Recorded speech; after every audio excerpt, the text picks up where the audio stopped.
এগুলো কোনো গাল গল্প নয়, কোনো কেচ্ছা কাহিনী নয়, এগুলো কিন্তু ইসরায়েলি রিওয়ায়াতও নয়, সহিহ হাদিস এগুলা। নবী সাল্লাল্লাহু আলাইহি ওয়াসাল্লাম হাদিসগুলো বলেছেন, এক সরিষা দানা পরিমাণ মিথ্যা নাই এখানে। এখান থেকে বলতে যাচ্ছিলাম, দোয়া কবুলের অন্যতম একটা উপায় হচ্ছে আপনি কোনো ভালো কাজ করেন গোপনে, যেটা আল্লাহ ছাড়া কেউ জানে না, ওর ওসিলা করে আপনি আল্লাহর কাছে যান, দোয়া কবুল হবে ইনশাআল্লাহ।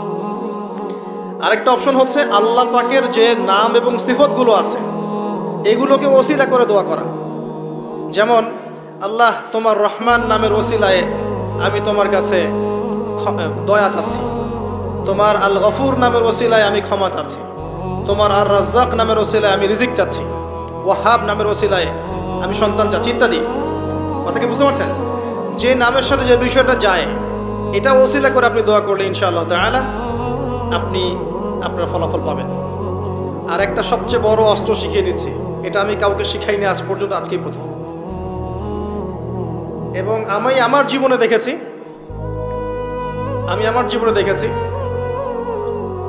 এই ওসিলা করে যা চেয়েছি পাইনি এমন কোনোদিনও যায় নাই, আলহামদুলিল্লাহ।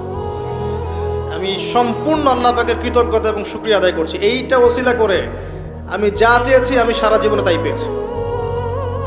এবং আমি বিশ্বাস করি আমি যা পেয়েছি, এই বয়সে আমি যা পেয়েছি আল্লাহ পাক কোটি কোটি মানুষকে তা দেন নাই, এটা আমি বিশ্বাস করি।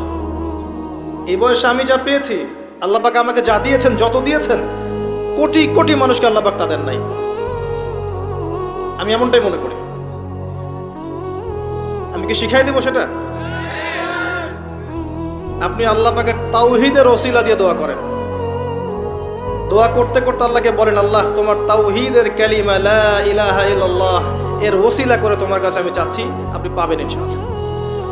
যদি আপনার রিজিক হালাল হয়, যদি আপনার আকীদায় শিরক না থাকে, যদি আপনার আমলে বেদাত না থাকে, ইনশাআল্লাহ পাবেন। এরপরেও দুটা কথা আছে, সেটা হলো যদি দেখেন পান নাই, ইনস্ট্যান্ট পান নাই, মনে করবেন না দোয়া কবুল হয় নাই। এমনও দোয়া আছে যে আমি 10 বছর থেকে করছি এখনো পাইনি। এমনও দোয়া আছে আমি নিজেই 10 বছর থেকে করছি, আমার কাছে মনে হয় 2009-10 সাল থেকে আমি করছি, এখন পর্যন্ত পাইনি, ইনশাআল্লাহ পাবো। তো ইনস্ট্যান্ট সব পেতে হবে এমন নয়। যদি দেখেন পান নাই, তার মানে 3টা বিষয় ঘটেছে। একটা, বান্দা দোয়া করেছে, সাথে সাথে কবুল করা হয়নি, আপনাকে এটা উপযুক্ত সময় দেয়া হবে ইনশাআল্লাহ। 2 নাম্বার, এই যে আপনি আল্লাহর কাছে চেয়েছেন, এর ওসিলায় আল্লাহ পাক আপনার আমল, আপনার তাকদীর থেকে কোনো বিপদ আপদ সরিয়ে দিয়েছে, আপনি বুঝতে পারেননি। আপনি দোয়া করেছেন, হয়তো মনে হচ্ছে আপনি পান নাই, কিন্তু এর ওসিলায় আল্লাহ পাক আপনার তাকদীর থেকে কোনো বিপদকে মিটিয়ে দিয়েছে, আপনি বুঝতে পারেননি। আরেকটা হচ্ছে দুটার কোনোটাই হয়নি, পরকালে কিয়ামতের মাঠে আল্লাহ আপনাকে দিবেন জন্য জমা রেখেছে। অতএব দোয়া করলে কোনো লস নাই। বেশি বেশি দোয়া করবেন, সেজদায় বেশি বেশি দোয়া করবেন, ফরজ সালাতের আগে পরে করবেন, নরমালি হাত তুলে দোয়া করবেন, নফল নামাজ পড়ে করবেন, দান সাদাকা করে করবেন, কোরআন তেলাওয়াত করে করবেন, দোয়া বাড়িয়ে দেন। আত্মশুদ্ধির কথা আমরা যে বলি না, কয়েকটা বিষয় জড়িত।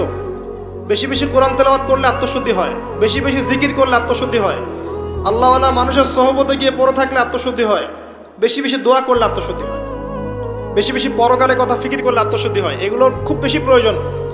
আত্মশুদ্ধি না থাকলে আমরা আগামীতে পথ চলতে পারবো না। একটা বাতি থেকেই বাতি জ্বলবে, বাতি থেকেই বাতি জ্বলবে ইনশাআল্লাহ। আপনি নিজেকে ছোট মনে করেন না, তুচ্ছ মনে করেন না, একটা বাতি থেকেই 1000টা বাতি জ্বলবে ইনশাআল্লাহ।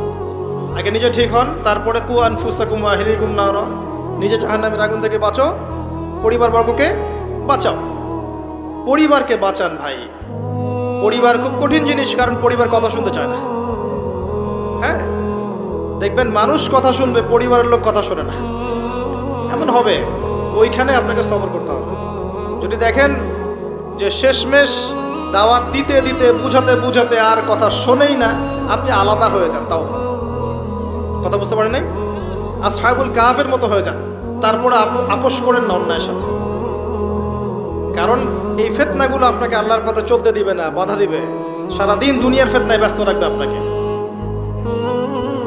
এর আগে সূরা আল ইমরানের 102 নম্বর আয়াত আছে, ইয়া আইয়ুহাল্লাযীনা আমানু ইত্তাকুল্লাহ, আল্লাহকে ভয় করো, হাক্কা তুকাতিহ, ভয় করার মতো ভয় করো, ওয়ালা তামুতুন্না ইল্লা ওয়া আনতুম মুসলিমুন, পরিপূর্ণ মুসলিম না হয়ে মৃত্যুবরণ করো না।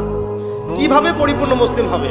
ইয ক্বালা লাহু রাব্বুহু আসলিম ক্বালা আসলামতু লিরাব্বিল আলামিন, ইব্রাহিম আলাইহিস সালাম যখনই আল্লাহর কোনো বিধান চলে আসবে, হুকুম চলে আসবে, সাথে সাথে আত্মসমর্পণ, এর নাম মুসলিম। বলবে না যুক্তি কি, দর্শন কি, বিজ্ঞান কি, জিজ্ঞেস করবে না, সে আত্মসমর্পণ করবে, এর নাম মুসলিম।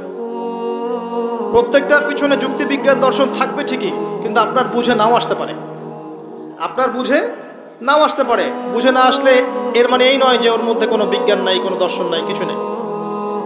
ইব্রাহিম আলাইহিস সালামকে বলা হয়েছে সন্তানকে জবাই করো, জিজ্ঞেস করেননি এটা তো আনসাইন্টিফিক, কেন করব, যুক্তি কি, জিজ্ঞেস করেছেন? স্ত্রীকে রেখে আসো, বাচ্চাকে রেখে আসো, জিজ্ঞেস করেছেন? জনমানসূন্য জায়গায় আল্লাহ কি করবো, কেন রেখে আসবো? ইসলাম এর নাম, ইসলাম এর নাম, এর নাম নয় এই সেজদা করো, সেজদা করো আদমকে, সে বলছে খলাকতানি মিন নার খলাকতাহু মিন তিন, এর নাম ইসলাম নয়। কথা কি বুঝতে পারছেন? যুক্তি দিচ্ছে উল্টা, আমাকে সৃষ্টি করেছে আগুন দিয়ে, তাকে মাটি দিয়ে, কেন আমি সেজদা করতে যাবো? এর নাম মুসলিম নয়, এর নাম ইসলাম নয়। ইয ক্বালা লাহু রাব্বুহু আসলিম ক্বালা আসলামতু লিরাব্বিল আলামিন, এর নাম ইসলাম। ইব্রাহিম আলাইহিস সালাম